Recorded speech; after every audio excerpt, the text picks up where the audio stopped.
સુરત શહેરમાં હત્યાનો સિલસિલો યથાવત છે। ડિંડોલી વિસ્તારમાં બ્રિજ નજીક જગદંબા સોસાયટી પાસે ગત મોડી રાત્રે બે હત્યાના આરોપી ગણેશ વાઘની ચપ્પુના ઘા ઝીંકી કરપીને હત્યા કરાઈ।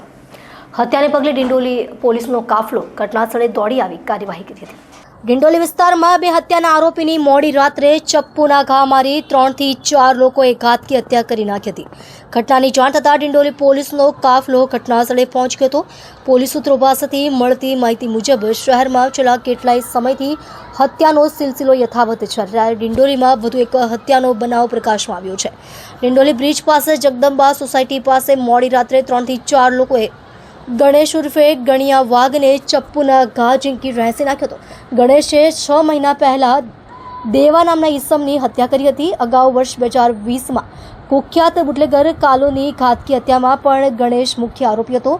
ગણેશની હત્યા પાછળ 6 મહિના પહેલા તેણે કરેલી દેવાની હત્યા કારણભૂત હોવાનું માનવામાં આવી રહ્યું છે।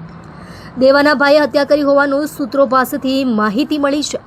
ઘટનાને લઈને સમગ્ર વિસ્તારમાં ચકચાર મચી જવા પામી હતી। ઘટનાની જાણ થતાં ડિંડોલી પોલીસ અને ઉચ્ચ અધિકારીઓ ઘટનાસ્થળે પહોંચી ગયા હતા।